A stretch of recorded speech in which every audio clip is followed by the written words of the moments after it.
Hey guys, Kev here. It's time to do full review on this prototype right here. This is the Evolved EDC Syn. That's SYN Syn. This is designed and the brand is run by my buddy Tyler. Excuse me, great dude. And I'm absolutely blown away by this one, guys. This one is it's so good. And yeah, he's a friend, but no, I don't sugarcoat things. This is an absolute fire design. And when you get it in hand, it's even better than you expect. To be honest, on paper, I wasn't that excited about the triple poon move. But I got it in hand and I was like, ooh, it works. And then I actually put it in hand and I was like, oh, it works. And then I fidgeted with it and I was like, oh, it works, right? And that's kind of how it goes. So these are going to be a pre-order. Right now, he's thinking September 15th. So keep that marked down. He's going to be on my live stream tomorrow night, which is actually, going to be the past for you. But tomorrow night, I believe, is July 28th. So it'll be that day. So check out the live stream if you haven't caught it yet. You can see Tyler and get his thoughts on this knife. But I wanted to get the review done because I won't be able to do it that night. And then that way I can ship this out Friday to the next guy, which I believe it's going to Levon from the Knife Nuts podcast. So anyway, this is the Syn, and it is a fantastic knife. It is OEM by Bestech out of China. The pre-order, I believe he's shooting for around $300, maybe a little bit less. I think that was the plan. It is titanium. It is a bolster lock. There's a marbled carbon fiber version and a black micarta version. I believe the steel, I don't know if it's 100% yet, but I believe it's going to be Elmax steel. But it could be M390, and there was the possibility of MagnaCut, but I'm pretty sure he was leaning towards Elmax, which I think is a great choice, but all three of those would be perfectly fine. This prototype, I'm pretty sure, is actually in 440C, I think he said. I don't know why I remember something weird like that, but I think it's 440C. And it's just because it's a prototype. Then that's what they had on hand, but it could be M390 or something. But production's probably Elmax.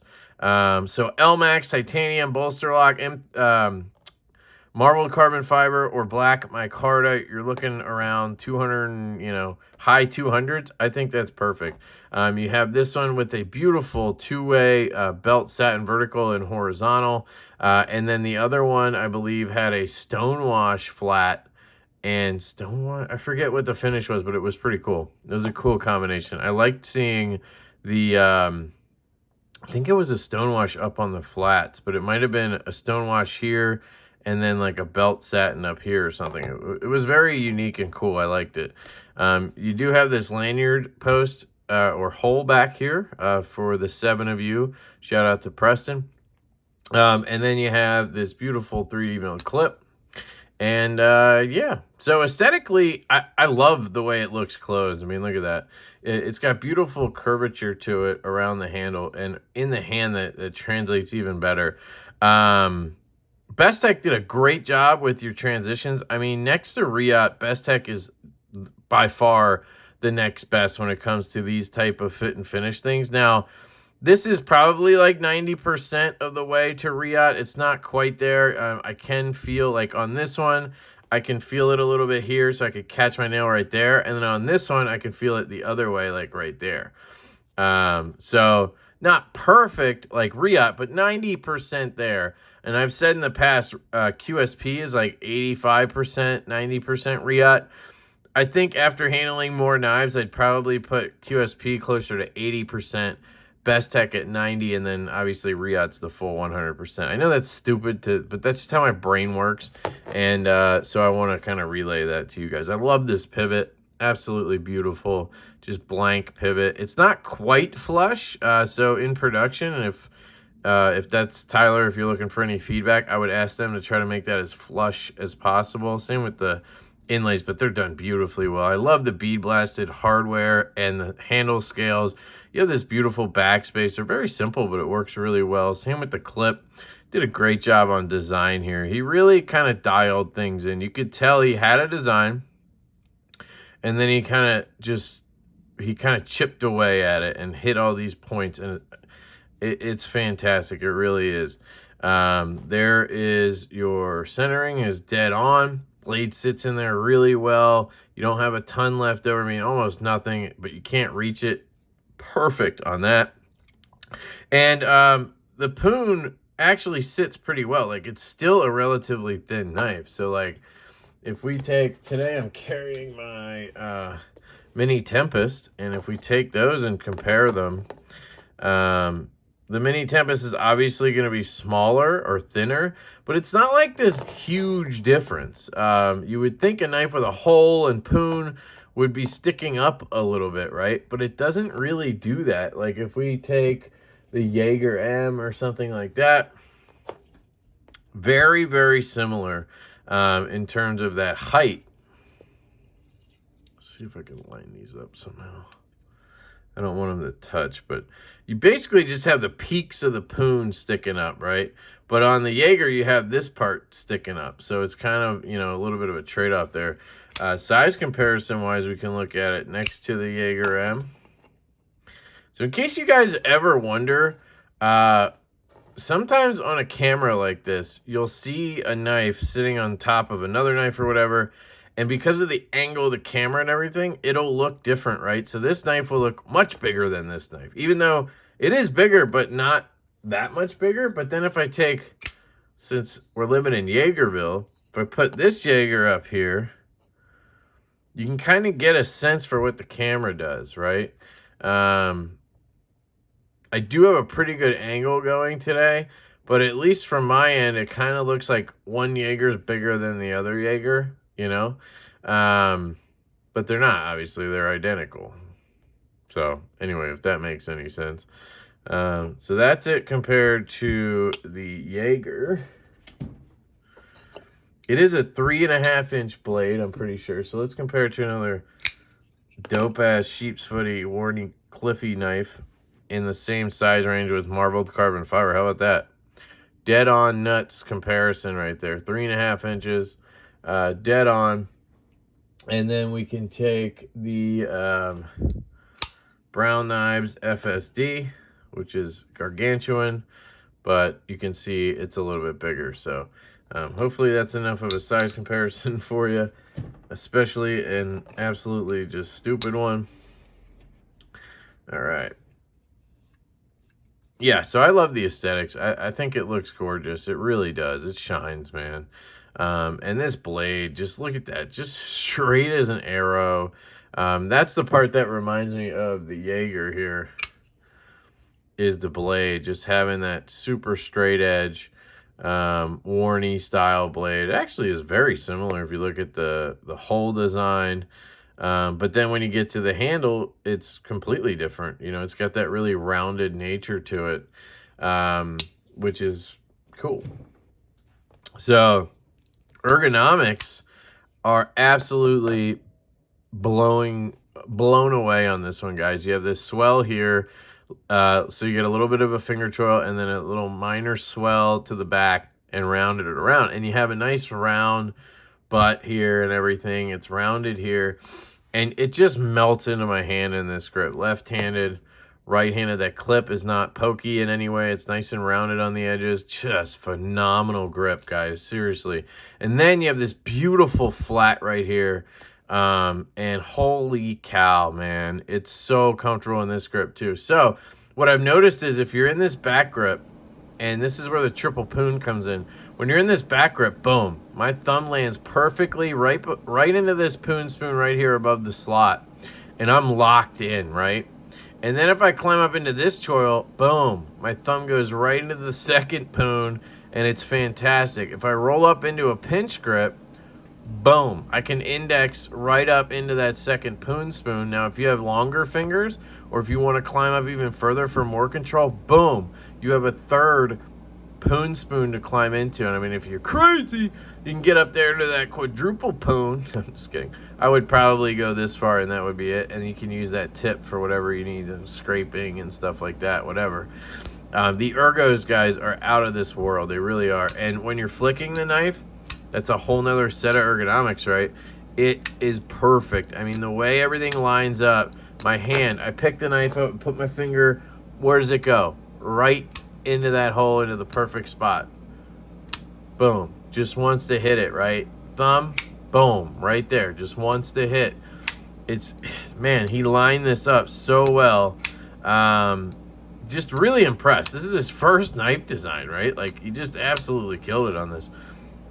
All right. So that's ergonomics. Wonderful, right? Cutting. So here's a little bit of a rub. So I did cut a little bit with the Black Micarta one. I cut a few shipping labels. I cut some packages, and I think I cut a little bit of cardboard just to test the edge. And it was phenomenal, right? Now, again, this prototype is not in the steel for production, so we can't test like edge retention. And I'm not that guy, right? So I want to point that out. It has a hollow grind, which is just gorgeous, guys. It is fantastic. It's not super deep or anything. I've actually questioned at times whether it is a hollow, but I'm 90% sure it is a hollow grind. I did check it with something. I know you guys hate when I don't do that, so I'll show you. I took this ruler here and I put it up against it, against the flat, like that, and you can see there's a bit of a gap there. It's hard for you to tell, but I can see down the line there that there's a little bit of a concave or whatever. Let's see if I can show you on this side. See it? Hard to tell, but so it's not a super deep wheel that they used, but they did do a hollow grind, which is fantastic, right? This one here, it's basically it's not very sharp. So I was able to cut shipping labels yesterday with it because this tip is wonderful. You know, you can just penetrate in and slice down, you're good to go, right? But when it came to cutting paper, I struggled a bit with this one. And essentially, I think Best Tech just didn't take their time on this one. The Black Micarta one was a laser beam. So it's just, you know, that was a prototype thing. I did try stropping and that did not help. But it's not very sharp here. So that's something to note. I'll make sure the next person knows, of course, and if somebody along the way has a sharpening system, we can get it sharp again. It could also be that Tyler used it, or the little bit that I used it dulled it really fast because it's 440C, but I don't even think 440C would go dull that fast. So anyway, that's just a little thing. I don't think it's an indicator of cutting in any way. I think this hollow grind is perfect. I think the grind is tall enough and then goes into the hollow grind. It's going to be nice and thin behind the edge. You can feel that. And I think this tip is really good. One thing it's not going to do exceptionally well is penetrate. I was testing it, like stabbing into bags and stuff like that. And because you go from tip right into this up here, it kind of gets stuck pretty quick. So you're not going to do a lot of penetration type stuff, but I don't think you're buying a warranty for that anyway. So I think the cutting is going to be phenomenal, though, on final production. Carry is great. I carry this in my back left pocket. You have good retention on this clip. It's not like pokey in any way. It's long enough. It's stable. There's no wiggle or anything. The knife itself is a great weight. I'd say it's probably right on that ounce to inch ratio. So it's probably about 3.5 ounces. Honestly, it does not feel heavy at all. There is no internal milling, but that's because you have these scales, right? So the scales are your internal milling. They have to cut out titanium to fit the scales on, and that obviously removes weight, and then you just have that carbon fiber. So that's how that works. Yeah, so carry's great. Again, it's slim in the pocket in pretty much every direction. We can check the thickness. My guess would be about 1/2 inch, and then you have that contouring. So let me just zero this out because I have the tape on there. And there we go. Yep, about 1/2 inch, and then you're gonna have that contouring. So it feels absolutely fantastic in hand and in pocket. Just wonderful, really, on the carry. Sounds.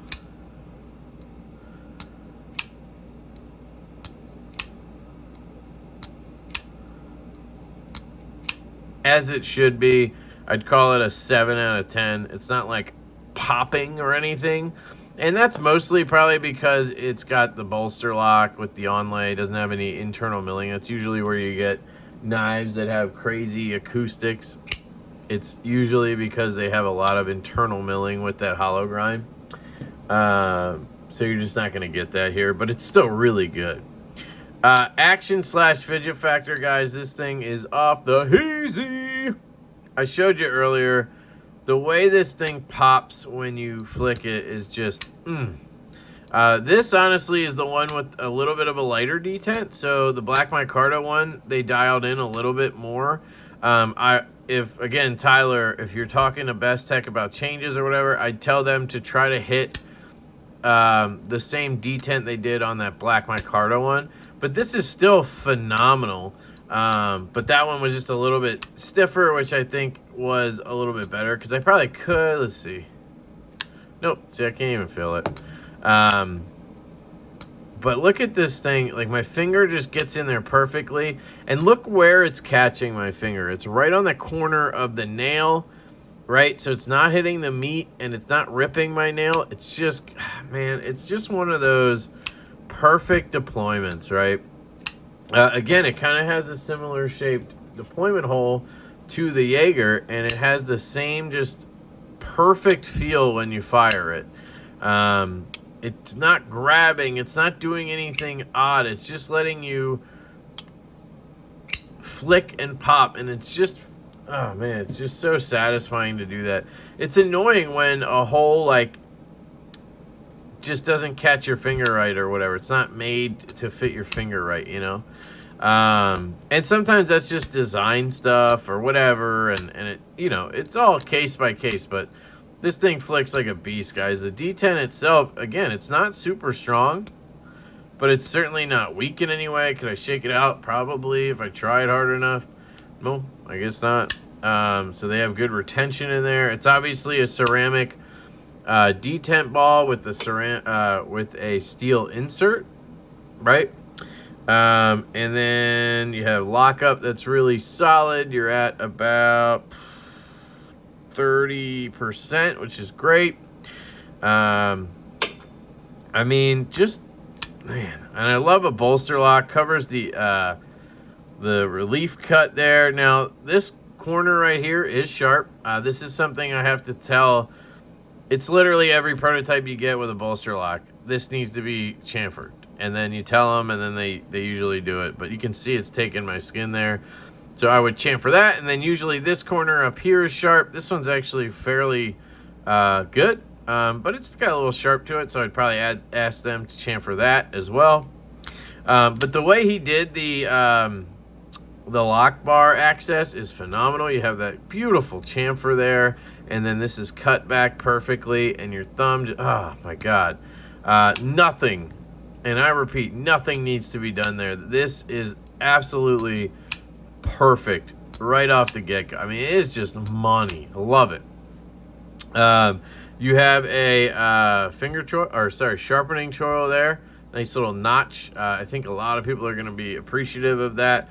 I am not, I'm not one of those people that cares that much about sharpening choils. Plunge grind looks like it's a steep drop-off, and it kind of ends right as that notch starts going up. So I think that's perfectly fine. We didn't talk about closing action. Swinger. I mean, look at that. Just swings down and drops shut. You can't really ask for more than this, can you? A great D10 on the way out, and then a swinger on the way down. Absolute money. And I think the bolster lock allows you to have action like that because you see how thin the lock bar is down here, and then it thickens up right at the end where it hits the lock bar.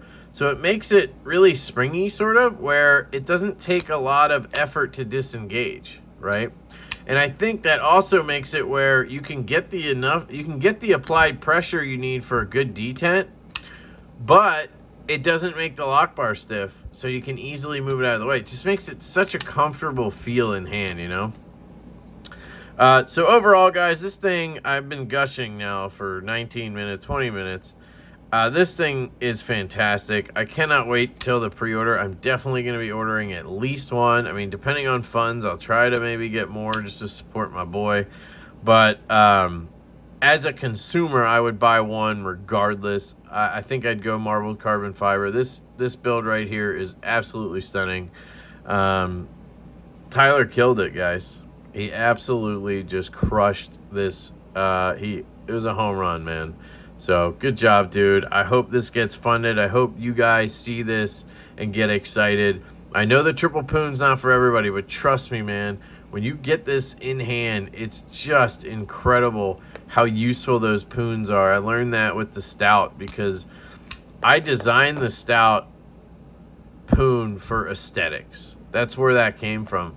But once I got to use it and you get to feel the comfort of that, it really makes you appreciate a good poon spoon. So anyway, this one's awesome, guys. The Evolved EDC sign, keep an eye out. It should be September 15th. I'm hoping he's going to have a website up soon so that you guys can go there and put your email in so you can start getting the newsletter emails and updates on when it's coming. And that's always the best way to do it. That's my recommendation to anybody who's starting a brand, who's doing a pre-order, whatever. Get a website and get a newsletter link because it's a catch-all, right? A lot of people are like, I don't have Instagram, so they can't go to your Instagram. I don't have Facebook, so they can't go to your Facebook, right? You know, I'm not always on YouTube. So just having a website where they can put their email in and then you shoot the occasional email as you're getting closer to the pre-order, I think that helps a lot when it comes to marketing these things. So keep your eyes out for this knife on other channels. This is going to be going around. You'll see it at Tri-State EDC. You'll see it on Levon's Instagram or whatever he does. I think Jim Skelton might be checking it out. And then I have a whole list of channels that usually check out knives that I kind of do pass-arounds with. So keep your eyes out for those guys like Said Stevie and Brandon Thrasher and Backpack B and Addicted to Knives and Tier 1. And the list goes on. Big Red and whoever else may be on the list for this one. So I love you guys. Let me know if you have any questions or comments down below. I'm sure Tyler's going to be in the comments answering anything you guys have. Dude. I mean, I told him, I was like, dude, I'm so happy I don't have to tell you negative things, you know, because that's kind of, you know, if I needed to, I was going to give him constructive criticism, right? But this thing as is basically ready to go and like a home run. I mean, it's insane. The few things I would change, I would maybe extend this jimping just a touch. I would ask them to knock these corners down, right? I would make sure they take care of the edge and make sure it's super sharp from factory. And man, that's really it, guys. I would make sure the D10 is like the Black Micarta one, and I would send it to the press, and I would get this baby into production because it's fucking phenomenal. I will say it looks like it takes 5mm 1/16 bearing, so if you're looking to swap these with skiffs, you can almost guarantee it's 5mm 1/16 without taking it apart. Yeah, so I love you guys. I hope you have an absolutely fantastic day, and I will catch you later.